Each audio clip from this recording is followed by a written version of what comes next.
Good afternoon, everybody. It's your girl Miracle Sims, and you're listening to God, Sex, and Love. Your daily dose of inspiration, the juice. It is December the 19th, 2023, and today the topic is who's in charge? Yes, y'all, who's in charge? Yes, as I mentioned earlier, happy afternoon because it was noon on the dot once I started this live. And yeah, man, I've already had an eventful morning.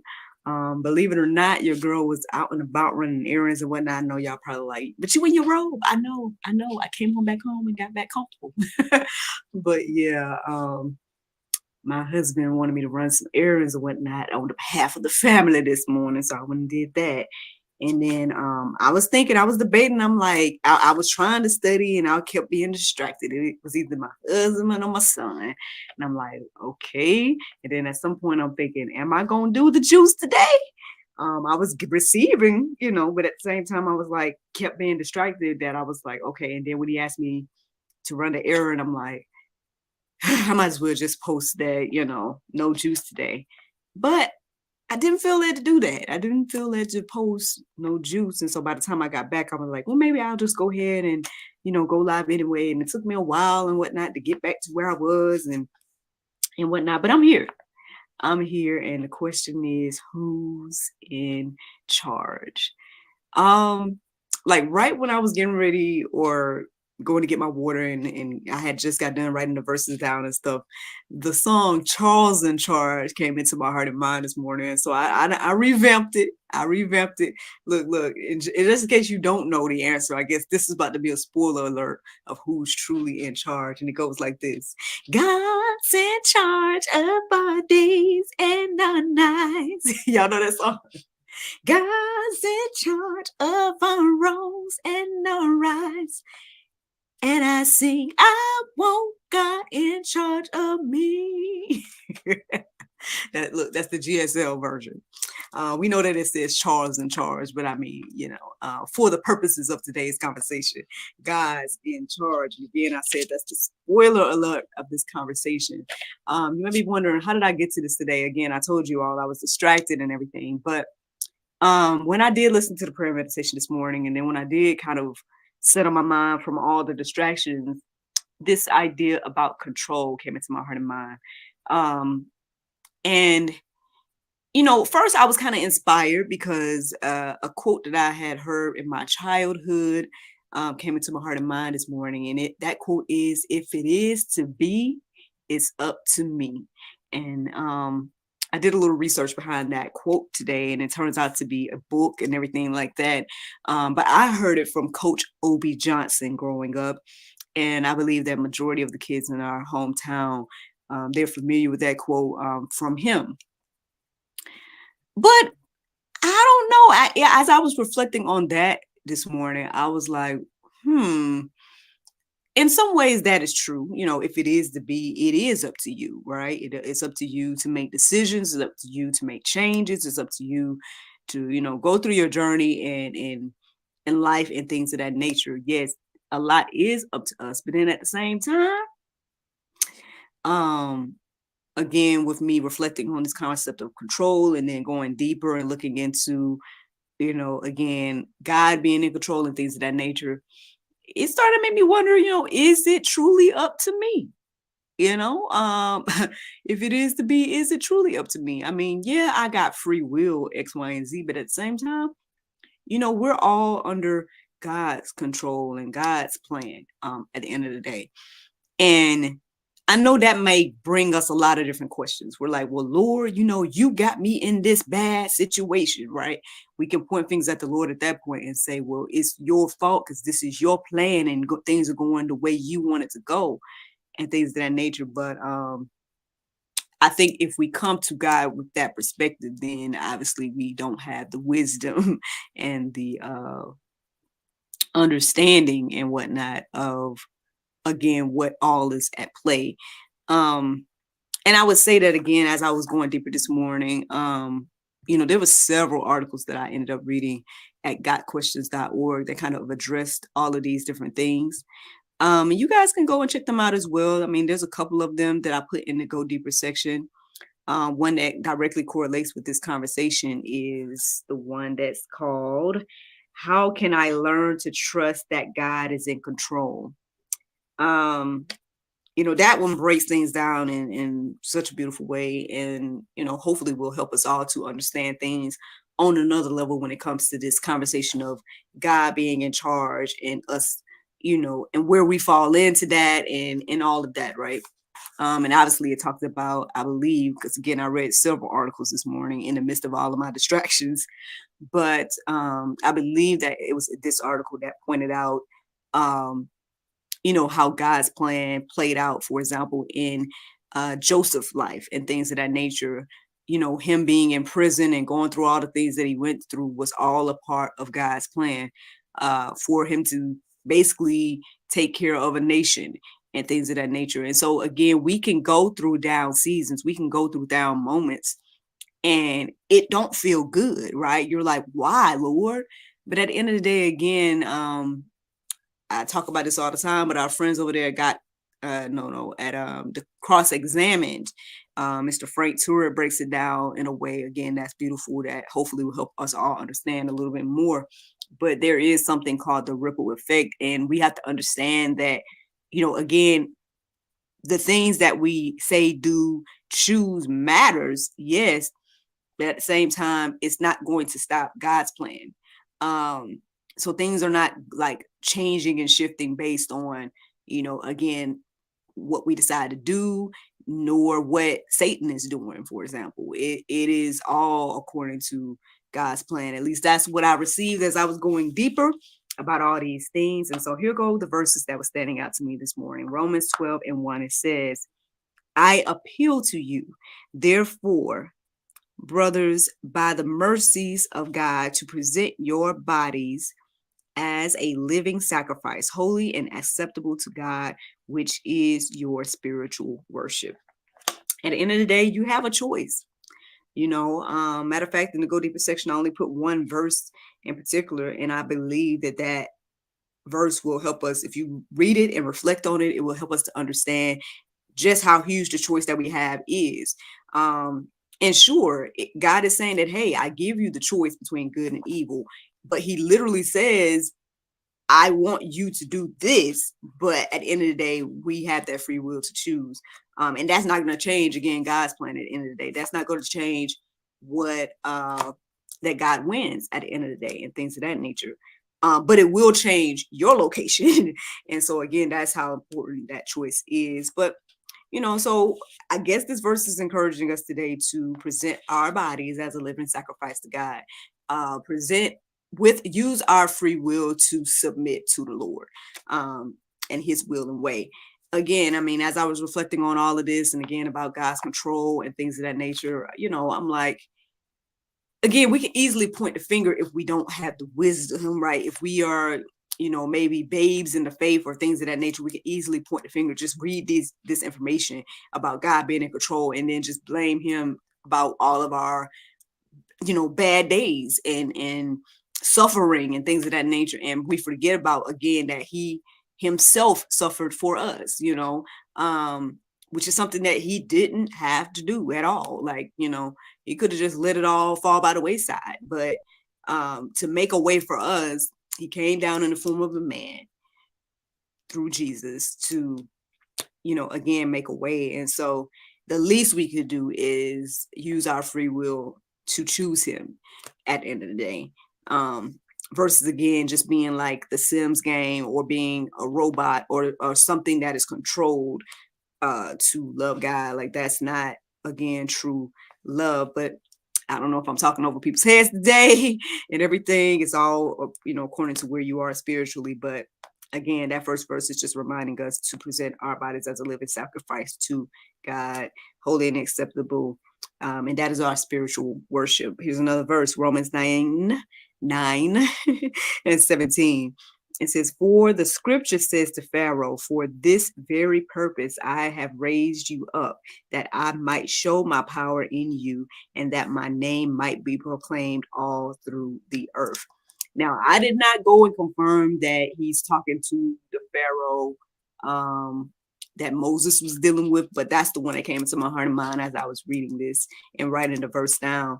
And, according to my understanding of different historical accounts, those that were pharaohs, they truly saw themselves as gods, right? They saw themselves as above, they saw themselves as worthy of worship and things of that nature.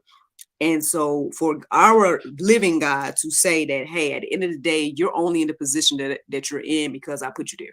And it's to proclaim, my name throughout all the earth. I don't know who don't know, the story about the parting of the Red Sea and things of that nature. And ultimately that Pharaoh losing his life alongside of all the other amazing miracles that happen in his ongoing hardening of heart and things of that nature. And so again, that's just another little small example to show again that even, good or bad or whatever the case may be, God is in control of it all. And so again, when we're going through things, I think it would be more wise to think about, like, instead of again pointing the finger at the Lord and just blaming him and saying, oh, well, you put me in this position, it's your fault, like perhaps it's better to start to ask the Lord, well, what is it that you want me to see in this situation? What is it you want me to do with this situation? How is this going to help the next person? Things of that nature. At least that's what I found in my life to be beneficial and things of that nature. So just something to think about. I got another verse. Let me see. It is Proverbs 16:4. It says, the Lord has made everything for its purpose, even the wicked, even the wicked for the day of trouble. So again, that just pretty much reiterates what that last verse talks about. Again, all the wicked, evil things that we see going on today, it's all for a reason, at the end of the day. So people are making choices and stuff too, and it's easy to just look at the people that we're dealing with and look at, the evil situations and stuff. Like, as I was again writing these different verses down, there came this account where I was remembering some type of, I don't know if it was on Netflix or something, but I heard about this story of this young man that dealt with a little boy really that dealt with like abuse from, I guess, I don't know if it's supposed to be his parents or foster parents, whoever they were, so much abuse to where there was like, they found the little boy with the hole in his head and all kinds of stuff. And that type of evil, you're like, Lord, why didn't it bypass this little boy? Like, why did he have to go through that and everything like that? And we may never fully understand why he had to go through that and whatnot. And it probably, again, it don't seem fair. It don't seem like, it seems like children should be born and be loved versus go through such evil, wicked things at the hands of people that are allowing evil, wicked, or doing evil, wicked things. But again, we don't know, right, what that little boy's life, what the overall message of that little boy's life, entails. Like, who knows? I don't know if there's been foundations set up in his name. I don't know if, again, just by me remembering the memory of him right now, is something that is a part of the journey, things of that nature. And so, again, because we don't know the full picture, and there's probably things that we probably won't ever know until we're in heaven. Again, I believe it's more beneficial for us to figure out what our part in the story is and everything like that. Matter of fact, that's reminding me of another article that I read this morning at gotquestions.org that I did put in the Go Deeper section that you guys can peruse and let marinate on your heart, souls, and minds. And this article is called, what is the key to applying Bible in my life? I hope that you guys check both of these articles out, because again, there's a lot of wisdom there that I think will hopefully encourage you and inspire you in different parts of life and things like that. Again, the ups and the downs, understanding that, again, things are happening for a reason. God is in control. Even my down seasons for a reason. I sit here, I talk all the time about my down season during the cultivation period, because the Lord used that time in my life for such a time as this today. and there's individuals I talk to and try to encourage and inspire that may be going through a similar situation that I went through those years ago. Again, the daily inspiration, all these different things are correlated because of, again, choices that were made 10, 11 years ago. And so, I'm grateful. I'm grateful to be where I am today. I'm thankful that I, started to allow God to acknowledge God's control over my life, and started to lean and depend on him for, I guess, the vision of what he wanted to do versus trying to continue to go my own way. Again, I have no clue where I would be if I was still on that path. Um, I don't think I would be where I'm at today in regards to joy, happiness, peace, love, and all those things. So hey, again, I mean, I'm just one person out here sharing my testimony and things in the hopes to encourage and inspire. But I have just one more verse, I think, for you guys to reflect on, and it is Psalm 115:3. It says, our God is the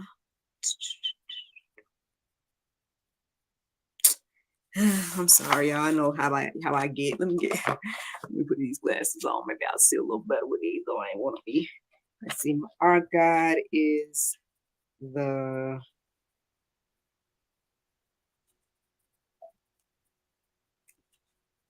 in the heavens. Got it. Our God is in the heavens. He does all that he pleases. At the end of the day, once we get an understanding of that and acknowledge that that's who he is and what he do, then it will put things into perspective about, again, us in our lives. So I mean, this is ultimately the juice this morning. I mean, there's plenty of verses and articles and things to reflect on and let marinate on your heart, souls, and minds. Ultimately, the juice this morning, if you didn't know, God is in charge. Let him be in charge and see things come together for you. Good, bad, it doesn't matter. All things work together for the good of those that love God. And that's the juice. That is the juice. Now, the Bible verse of today is Psalm 47:1. It says, "Oh, clap your hands, all ye people. Shout unto God with the voice of triumph." Friends, I hope y'all enjoyed this juice this morning. Thank you so much for listening to God, Sex, and Love, your daily dose of inspiration, the juice. I pray you guys can go forth and have a wonderful day, and I look forward to talking to you all tomorrow, if the Lord's will. Bye-bye. There you go. Facebook, YouTube, Rumble, Instagram, all these wonderful places. Thank you so much for listening, watching, subscribing, and sharing all those wonderful things. Yeah, I've been trying to get back on Instagram for the past couple of days, but I think it was stuff was going on where I couldn't figure it out, and because we have to put in keys and stuff, and I'm like, ugh. So the past couple of days I didn't get to get back on, but I think I finally did it today. So hey, Instagram, thanks for tuning in. I hope that you guys enjoyed the juice. Yeah, man, I thought my day was gonna be low key. I only had planned to do the juice and then to do a Christmas activity with NJ, but like I said, with my husband asking me to, go out and make a little errand and things like that, I was like, Lord, I wasn't prepared to go out the house today. All of that type of stuff. But hey, man, I'm thankful. I'm grateful. We're blessed and highly favored, things of that nature. And, it's truly, truly a blessing to be in this place. So I hope that y'all are encouraged and inspired, and that y'all, appreciate this midday juice. I'm glad that I went ahead and pushed through and did it as well, instead of saying, hey, never mind, no juice. Yeah, it always feels good to do it. And so I'm grateful for another day and another chance to share what the Lord is doing. But yeah, y'all. Well, I guess I'll let y'all go. Y'all have a great, great Tuesday. And I look forward to talking to y'all tomorrow, if the Lord's will. Bye.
juice and